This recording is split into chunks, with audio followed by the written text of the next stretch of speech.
All right, let's go ahead and talk about the Rams taking on the Bengals. The Bengals are very heavy favorites. We don't know the quarterback situation yet for the Rams. Yeah. Oh!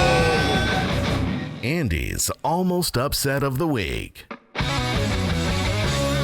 Love it.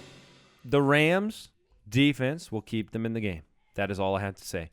I'm not going to say they're going to win in Cincinnati. You said they're almost going to I said they're almost going to win. I love this pick. I could see the Bengals, going 0-3, 3 in a row. It's got to be in their head. So I don't expect the Rams to win either, but their defense has been great. So I like it. So how confident are you in the Cincinnati skill players?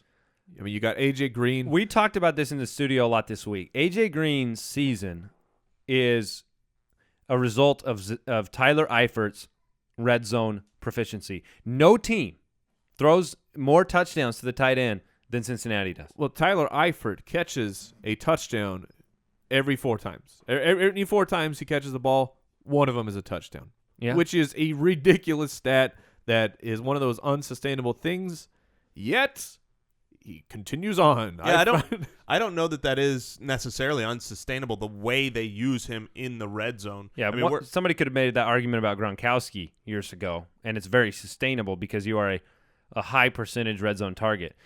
That hurts A.J. Green.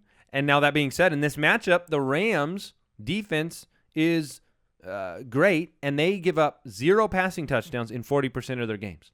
They don't give up a lot of passing touchdowns. So if I had to pick somebody to get one, you asked me how confident I am in the skill position players, I guess I'd pick Eifert for one. But I'm not expecting this to be a high-scoring game. And now I hadn't even looked at the line. Vegas has it as a low-scoring game. Okay, so what about Jeremy Hill versus Gio Bernard? We saw Jeremy Hill looked better last week against Arizona. It always helps. Not better than Gio, but better than he had looked. Yeah, that's what I mean. Better than he has looked. And here's what's interesting for me about Jeremy Hill. Couple things. One, he had that taunting penalty early in the game, and I thought there is no way that Jeremy Hill is getting back in this game the way that Marvin Lewis runs his ship. But I think Marvin Lewis has learned his lesson because they talked about earlier, the Bengals did, when they benched Jeremy Hill for the fumble. They were very concerned that maybe that really affected him of shutting him down. Instead of being able to fire him up like it does for some players, it had a completely negative effect on him. So they said, okay, well, he had this. We're going to leave him in. Jeremy Hill has that incident where he runs into the end zone and has the scuffle with Tyrann Mathieu. I thought, okay, here we go again. Maybe he gets benched for being a knucklehead again. Nope, he stayed in the game. And so that combined with how easily they marched him in on a goal line carry, which they haven't been doing all year. They've been doing trickery and weird stuff, a lot of throwing to Tyler Eifert. So is Jeremy Hill in line for those touchdowns if they can get to the goal line? I think he's always in line for the touchdowns if they can get to the goal line. I think that Jeremy Hill is somebody I would not start this week. Okay. Yeah, I mean, I had Jeremy Hill as my sit of the week last week. I will admit I'll take my lumps there because he got 2 touchdowns. That's so tough to predict when you're on the goal line. I mean, he wasn't very productive outside of the 2 carries on the goal line. So. And it was because you're facing a tough defense, and so the whole offense is probably just less likely that you get down to that 1-yard line where Jeremy Hill needs to eat on Thanksgiving. This is actually after Thanksgiving, but I agree with Andy. I'm not a big Hill believer. I believe that they've kind of been using him the same as they had beforehand. They give a series to Hill, a series to Gio. If they need to be passing, Gio's going to be in the game. With a low-scoring game, I'm not huge on either of them. I see both of them in kind of that running back 3 vein this week. All right, I got 2 other questions for you. First of all, the only player you're playing on the entire Rams is Todd Gurley. Todd Gurley has a 100 yards or a touchdown in every game he's played this entire year. 100 total yards or a touchdown. Started. Correct. Every start this year. Good point. Let me ask you about A.J. Green here because I want to get a little bit more granular than just saying, okay, he's going to have a rough game. I want to see who you'd start him over, okay? Would you start A.J. Green in this game at home against St. Louis, or would you rather start Eric Decker? Ooh, that's a fun one. interesting. I like A.J. Green just a little bit more than Decker. Just higher higher upside. Totally Decker's agree. consistent. Totally agree. Yeah, the upside is there, but Eric Decker's taking on the Dolphins at home. That's a great matchup. I think Decker is safer, but AJ Green has the higher ceiling. AJ Green or Des Bryant? Oh, I'm definitely going Green. Des Bryant, it's not a huge, wide margin. But You're definitely going Green? yeah. Des Bryant has Norman on the other side of the field in what I think is going to be a little bit more low scoring. Both of these guys are very similar to me. I see them very similar. These are supremely talented athletes that both have a high ceiling in these matchups. We all have them within two of each other in our rankings. Yeah. Even despite where they're at. That's why I said I see these guys very similar. I was just surprised that you said I'm definitely taking because Green. the tiebreaker to me in both situations, you've got good defenses, good wide receivers. The tiebreaker is one of them is named Josh Norman. Well, you got Jenkins in St. Louis. I would take Josh Norman if I was drafting as a GM. I would take Josh Norman over Jenkins. Right? Would you? So I don't know. Just saying that's I an don't even know. tiebreaker for me. You don't know. AJ Green because a career is not just Right made in now. a few Yeah, games. well, okay. Well, right now. All right. AJ Green or Martavis Bryant? Martavis has Seattle. I'll take Green by a hair. All right. AJ Green or Jeffrey if he plays. Oh, Jeffrey if he plays for sure. Okay. All right. Well, we'll move it on because we got to move it on. There's still so much left. The Saints go to Houston, another team that's on the rise. By the way, do you realize if New England beats Denver this week and Kansas City takes care of business at home against the Bills, No way. there's a 2-game gap between them because Denver will be 8-3 and Kansas City would be 6-5. That Kansas City's on fire right now. They got 4 straight wins in a row when their season was looking not so good. Then they lost Jamal Charles. And everyone thought it's over, and their defense has just been It's really incredible. funny how you, in fantasy, because we get so tied into what the players are doing, and after the beginning of the season, when a team rattles off like some significant losses in a row, you kind of tune out to their record, and then wait, what? The Chiefs are back in the hunt. It's kind of like Tampa Bay. I was going to say that exactly. Tampa Bay is 1 game out of the playoffs right They're now. 5-5. And you know what's funny? It's all the teams that are 5-5 right now. Houston, I think, is what, 5-5? Yeah, and they're back as well. Kansas City and Tampa are all 5-5 and in the mix. So the Saints go to play the Texans. The Texans are favored by 3. I think the Texans win this game. I really do. I don't think the Saints defense can hold up, and I don't think New Orleans can score enough against Texas or against the Texans right now. That being said, Brian Hoyer was your stream of the week, Mike. I want to come out and pre-apologize. Yeah. Because I debated Accepted. you a little too much about Hoyer on the air, and I hadn't looked at the numbers enough.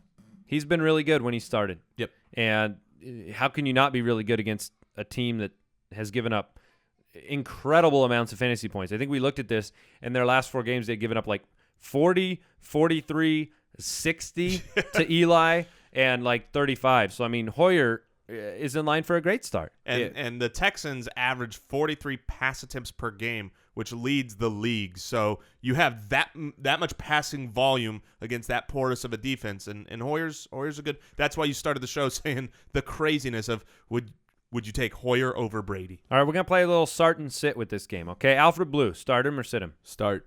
All right. Brandon Cooks. Start. Willie Snead. Start. Yeah, you got to start him. Willie Snead is an interesting guy to me because he's coming off that goose egg. He had the knee injury problems. He's had a bye week now. So, and I'll say this: he's a guy you need to monitor what's going on in practice. If he's still limited into practice after having an entire week off, then I'm going to have some concerns for him. Okay, and so let's talk about Drew Brees a little bit. He had the bye week. Drew Brees right now, Mike, you have him the highest this week, so you like him a lot. You like him over Rivers. You like him over Big Ben. You like him over Brady. You like him over Carr. You feeling good about that? Yeah. Okay. Yeah, I could still be confident in that. You have him over Cam Newton. Yeah, They're back to back, but you have him over him. Yeah, I have Cam Newton concerns this week. Okay. Not that I'm sitting him down by the Tempered expectations. Yeah, just Sure. lowered expectations. But I don't blame you for that. I have a serious question for Jason. Yeah. Are you going to start or sit DeAndre Hopkins this week? This is a tough call. I've got him ranked fairly high. I think he's my number 1 wide receiver this week. Welcome back to the DeAndre Hopkins party train. I had him at 15. You cannot defend that. All right, fair enough. I fair can enough. just see me. What if you saw me going like this? I had Julio at 15. That would be ridiculous. That would How sound dare ridiculous. Yeah, exactly. Thank How you. dare you? By the way, we got those water bets that are getting paid out, and Mike's going to edit them today. That is Videos what he are said. done.